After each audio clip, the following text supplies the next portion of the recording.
All right, guys, what is up? Welcome to the first ever podcast made by yours truly, Smartalecplays, and alongside me today is my longtime friend, both IRL and with streaming, Duonanon.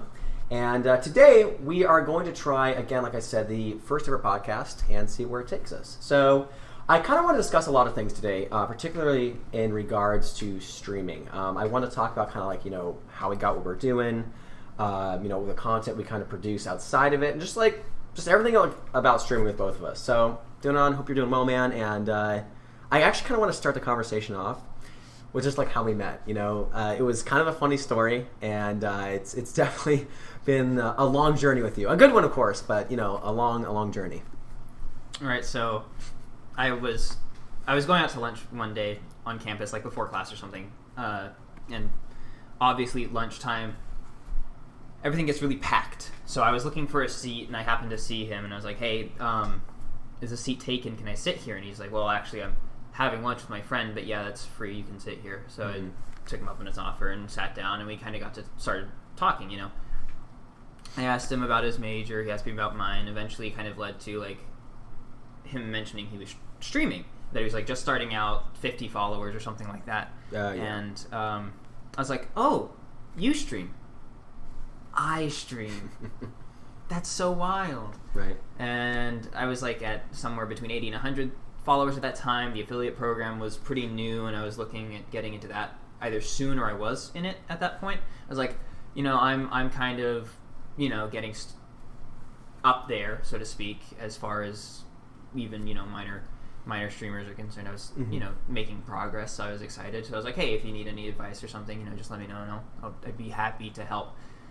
And then he doubled my subscriber count in like a couple months or something, and left me completely behind. Well, and it or would follower, whatever. Yeah, it wouldn't have been possible without you, though. I mean, like, just streaming, being at barely any followers at all. It was really cool to kind of like connect with you and like actually meet like another streamer, because coming to school and just starting out, you don't know anyone, and it's cool to just find like another streamer right away. And ever since then, you're right. I mean, streaming to me has just, really been a big blessing in my life.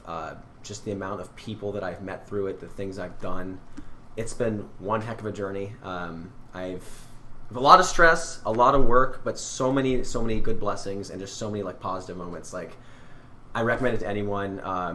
I think the biggest thing that got me started with streaming is my love for people, and also my love for like just helping people. As someone, as I've mentioned in one of my previous videos on YouTube, who suffered from depressive bouts and anxiety, I understand like how your days can be made like basically a living hell, where like it's just the struggle to sometimes even get up in the morning. I understand that, and I hope through my streaming and providing entertainment, because we all know that I'm not a very good gamer, that I am able to make someone else's day better and make them at least not fully, take it away from them, but make them forget for the time they're in my channel and in my stream, to appreciate life, to understand it. And I'm hoping that most streamers would have that mindset moving forward, because within the Twitch and with any streaming service, you have a big responsibility and in a way to help people that we never had previously. So I don't know what your kind of thoughts are on that, but I mean, you're a great guy. And I hope like through your streams as well, it's like a similar viewpoint you have. Yeah. I really like to.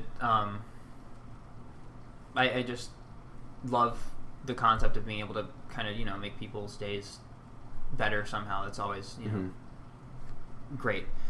That wasn't initially why I started. I think I initially started just because I was bored. I think. Sure. Yeah. I think initially I was like.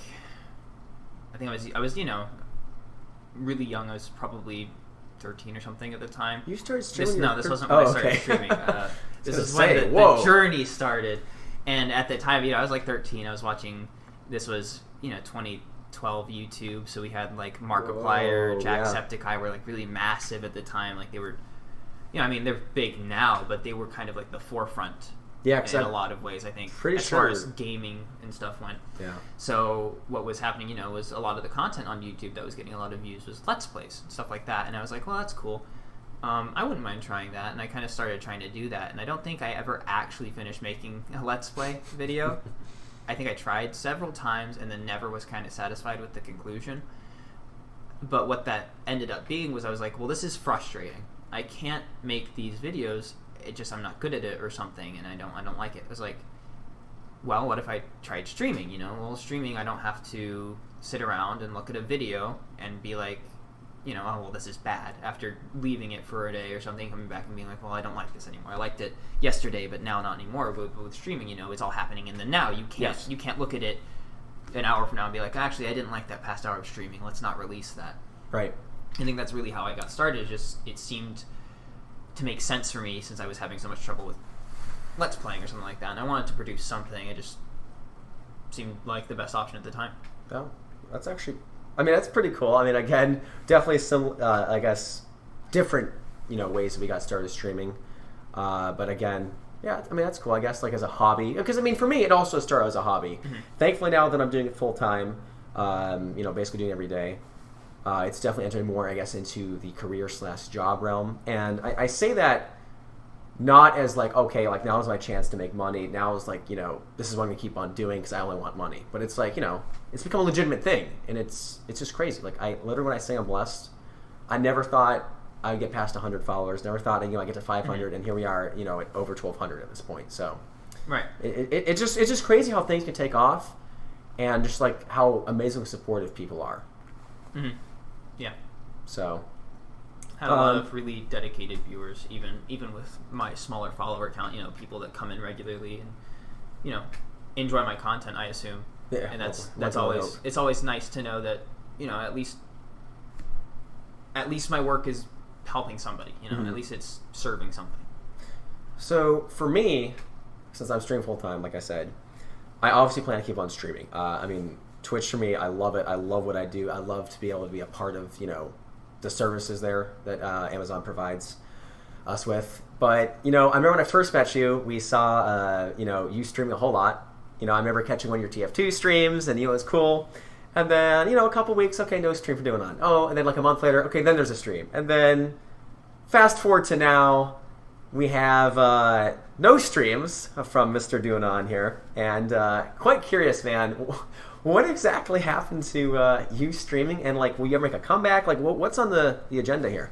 Okay, to be fair, when I met you, I was actually streaming very regularly for quite a while, especially when I was doing my allegedly. Especially when I was doing my Danganronpa streams. Those were all very regular because, well, I was dedicated to the story, and I didn't want to get through the story without streaming it, so I had to. Felt obligated.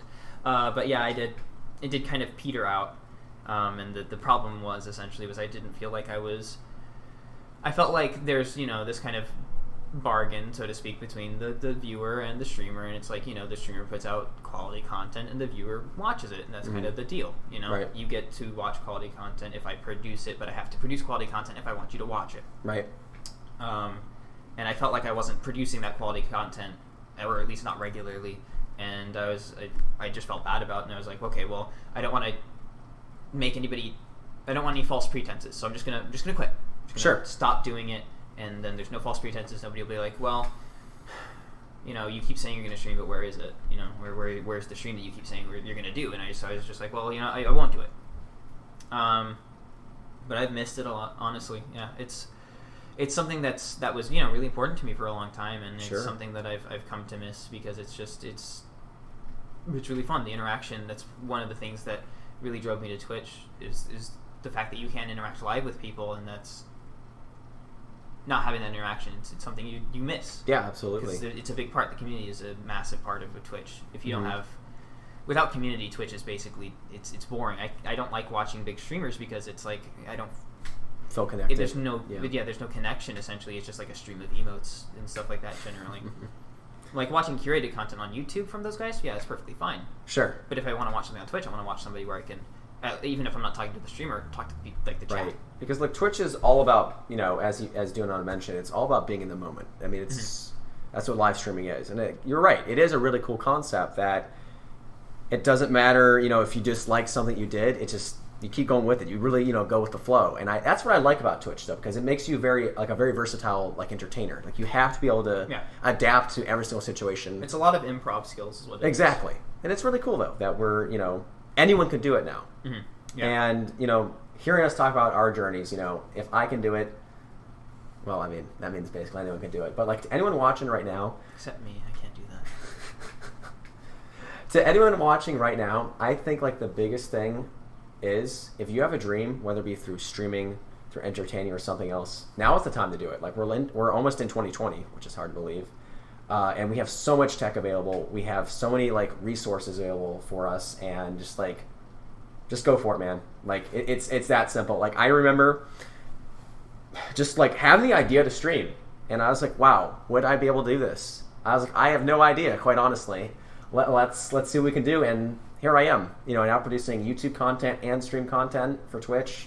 Insane. I mean, it's just anything can happen nowadays, and it's just crazy to me. Mm-hmm. So, like, kind of like, I don't know. On that note, you mentioned YouTube content, and before I get into mine, because we all know I kind of want to talk about my prank videos.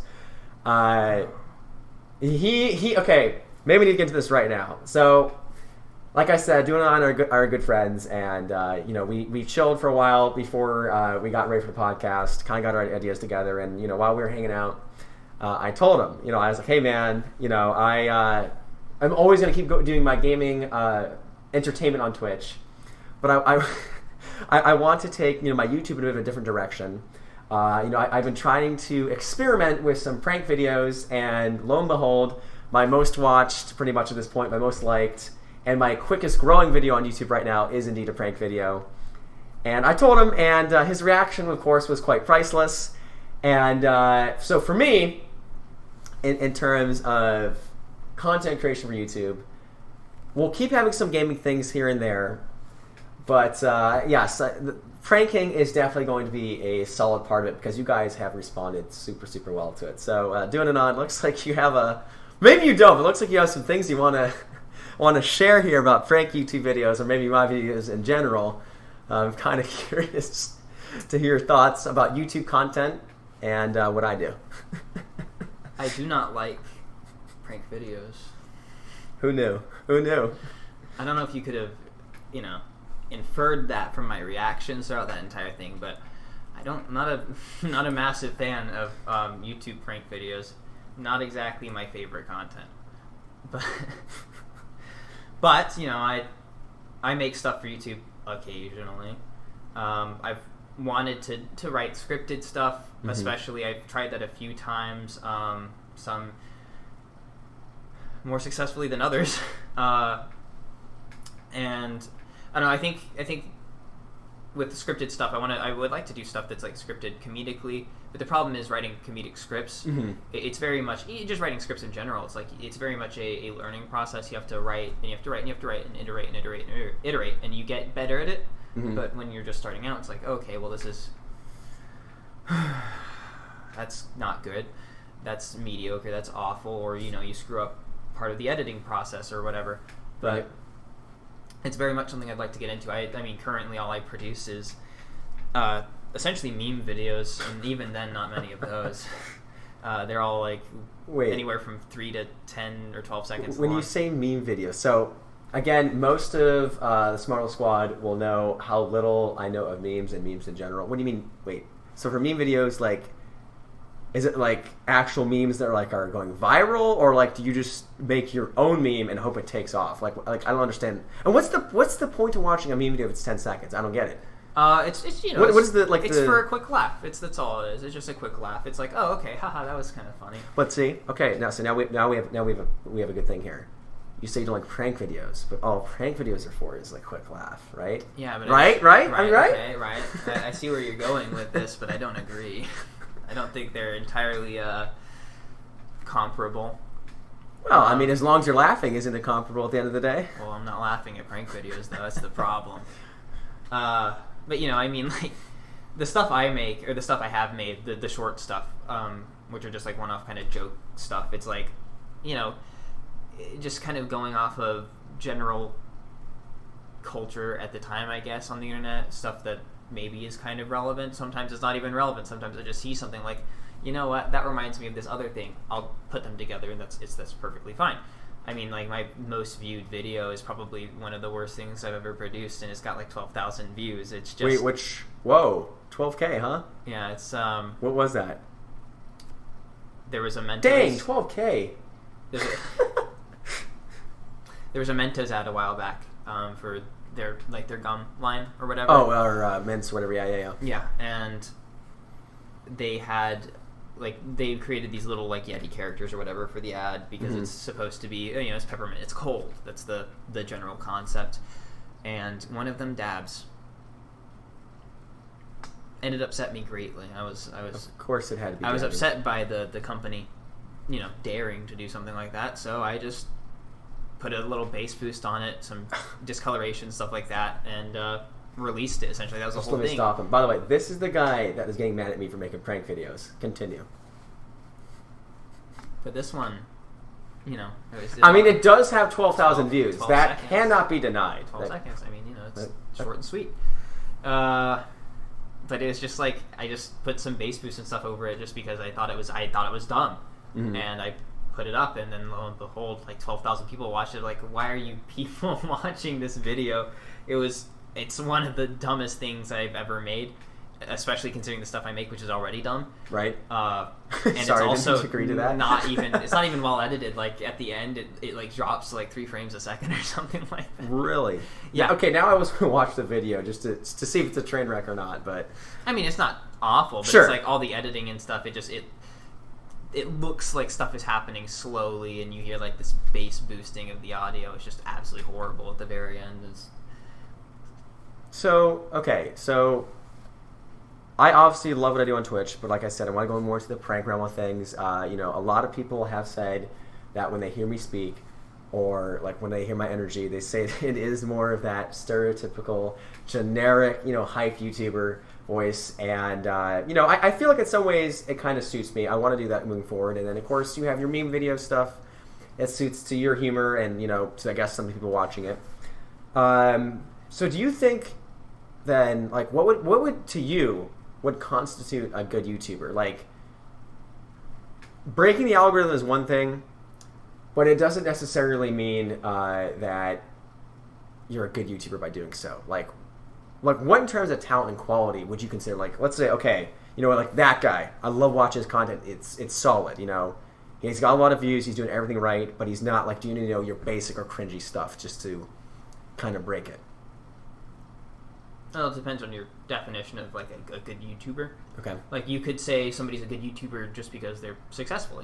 They successfully are using YouTube, therefore they are a good YouTuber. Mm-hmm. Or you could say somebody's a good YouTuber because they put out especially high quality stuff. You could take William Osman, Michael Reeves, who, if you haven't seen them, they do a lot of builds and stuff, tech builds, little sure. joke builds. Michael Reeves is the guy who made the robot that tases him, that forces him to dab. He made a robot that shines lasers in his eyes. Michael Reeves is hilarious. I absolutely love him. Right. And I think I don't know that anybody would disagree that he is a good YouTuber. He puts out high quality content. There's there's something special there. It's something that hasn't been done before. Generally, when he does something, it's not just some random thing that 20 people have done before him. Right. Because it takes some amount of skill to do. But at the same time, just because you're doing something other people have done, does that make you a bad YouTuber? No. Mm-hmm. I mean, plenty of people have done a lot of stuff. There's very little original stuff left to do. Yeah, that's crazy. So it just really depends on your definition of good YouTuber, because some people will say, well, I don't like Logan Paul. I don't like the Paul brothers. Therefore, they're bad YouTubers. Don't get me started. They're bad YouTubers because their content is low effort or something or appeals to the lowest common denominator or something like that. Or you could say they're good YouTubers because, well, they're wildly successful. They have millions of subs. They are doing worldwide events. Yeah. That make millions upon millions of dollars, I'm sure. And, I mean, what other metric of success would there be than, that? Yeah. They are, some of almost at the pinnacle of YouTube in some ways. PewDiePie has 100 million subs or over at this point, I believe. Yeah, I can't believe that PewDiePie has 100 mil subs. I mean, it's just... he makes a ton of money, and, he's successful because of his numbers, and, the Pauls are successful because of their numbers, but it's do you define good YouTuber by big numbers, by successful numbers, by the fact that they can do it full time, or do you, is a good YouTuber somebody who makes original content, meaningful content, something that, provides some kind of greater service or something? Right. Yeah, no, that's actually a really good definition. I mean, for me, I think it's kind of a mixture of both. I feel like your content should be new and original, especially with all my content, even with my prank videos or whatever. I try to make sure it's new or has not kind of been done before, because I feel like if you keep copying people, have your own niche. Have your own thing in the market or on your platforms that make you different from other people. Like I don't want to watch the exact same things over and over and over again. And I feel like YouTube is becoming a little bit too much of that. We're all about our clickbait titles. We're all about clickbait. It's just we're getting to the point where quality is being lost a little bit. Right. Because well, I mean, in like the chase of views and money. Yeah, I mean it's like internet culture in general. The entire concept of memes is that people see something funny, and then they spread it to other people, and then other people see something funny and they're like, oh, okay, haha, and they keep spreading it, and it spreads and it spreads, and people see that and they want to emulate that, so other versions of formats get created and stuff like that, and that's so then the same thing happens with YouTube. It's just the same kind of culture. Right. Internet culture is just like that because it's really based on sharing stuff. So when you have YouTube content, obviously successful YouTube content is going to get shared. People are going to share it, people are going to share it, people are going to see it. Successful people are going to see it. People who have the resources to emulate it are going to see it, and they're going to emulate it. Yep. So you get people, then you have YouTube trends starting where people are doing like these challenges or something. For example, like what was the staying in a box 24 hours challenge like years ago, or hiding an IKEA overnight challenge like as well years ago, and it became popular because especially the box one, that's easy to do.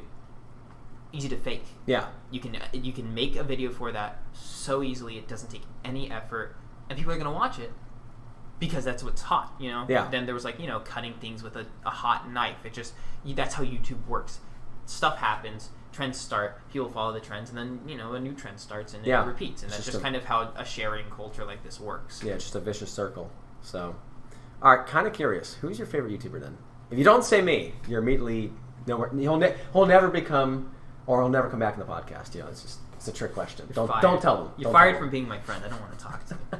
My favorite YouTuber.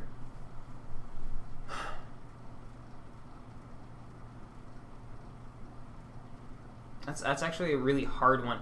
Okay, let's say maybe your top two. My top two. That way we don't have to have a bunch. Well, I think another thing that goes into it is just the fact that the way I watch is I will generally like binge watch somebody. Yep. And then I will find somebody else to binge watch. I'll binge watch them, and I like them all perfectly equally. It's just I binge watch some of them. I don't know. I've liked recently. I really liked Pyrocynical. I guess I think he's pretty funny. I guess I think probably kind of shares sort of a similar sense of humor to what I personally have. I like Mandalore Gaming. He's fantastic. He just really good reviews. He is not necessarily the funniest YouTuber, but he's not trying to be. The point is he's providing really high quality reviews. He's going to tell you exactly what a game is about. He's going to tell you all the pros and all the cons. And he does it very well. He analyzes things that I think some people fail to analyze. People will generally get gameplay, story maybe, stuff like that. That's pretty normal. He'll talk about the aesthetics, he'll talk about the music and how that plays into the aesthetics, how the different environments work together, how progression works throughout the game, and how it keeps you interested and invested, and I think it's really high quality. And also James Key, who's primarily a Twitch streamer. He's not even really a YouTuber, it's mostly Twitch highlights and stuff like that, and I quite enjoy his stuff, but it's really curated. Yeah. I'm right there with you. Like I kind of like dabble back and forth. I find someone I really like, watch a bunch of their content, and then it's like, okay, I'll kind of branch off. But as I've told many of you guys in stream and YouTube alike, the guy who really helped me through a lot of my depressive states and just general stuff going on is Noah J 356. Sorry, 456. Wrong shout out. He is a really cool dude.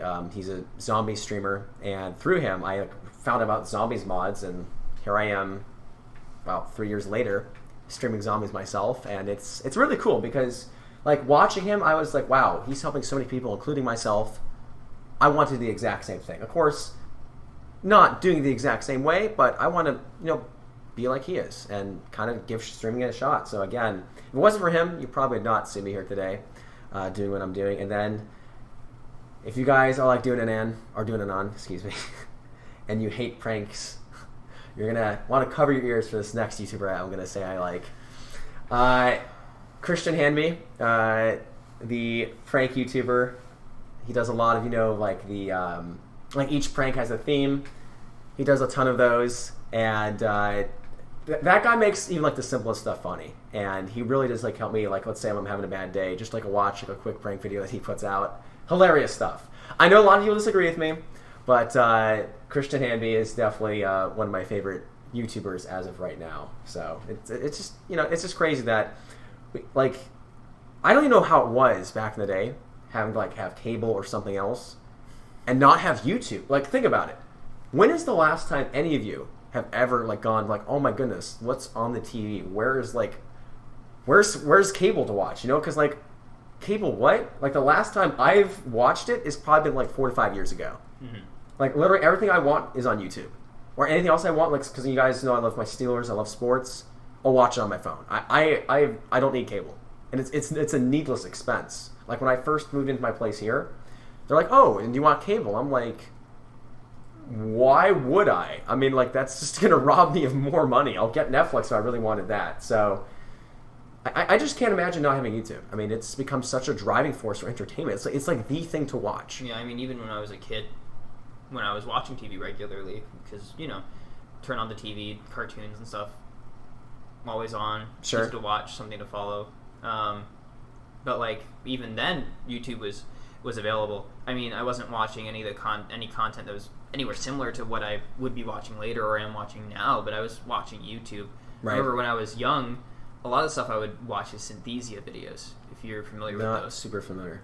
It's just a piano program. Oh, okay. It's like that like kind of scrolling.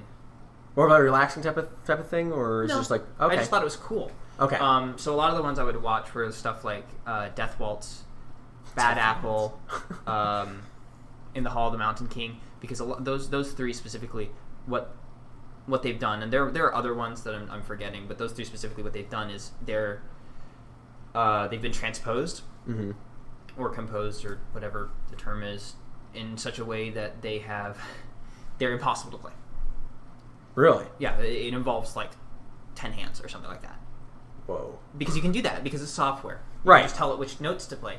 But it's cool seeing all these bars flow down the screen and then hearing all of this happen at once. I'm trying to make sure I'm visualizing correctly. It's almost like a Guitar Hero type of setting? Almost. You might think of it okay, almost like a rhythm game. It's not a game. It's a software. Yeah, I know, but like it kind of looks kind of similar. It would be kind of like that. Yeah, you could describe it like that. Okay. Wow. That's kind of crazy and cool. Yeah, and those were like something I was watching when I was a kid, but that's what I mean is like even when I was young enough that I was still watching cable all the time. Well, yeah, and I shouldn't say like I've never watched cable or anything else. Like, I mean, growing up, of course, we had our cartoons, we had our like Cartoon Network and all that good stuff. Of course, we had that just like growing up. But now, Twitch and YouTube will cover all my entertainment needs. Right.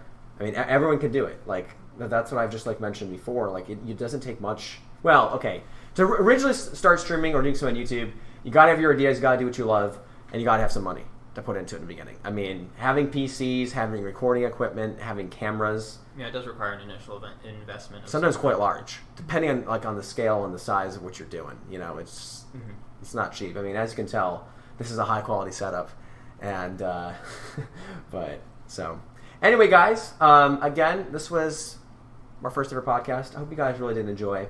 It was a lot of fun, just kind of like discussing things with Duonanon here and just learning more about him and everything else. So if you guys did enjoy this podcast, hearing me be somewhat more controlled with my hypeness, make sure you let me know in the comment section down below if you want another podcast to drop.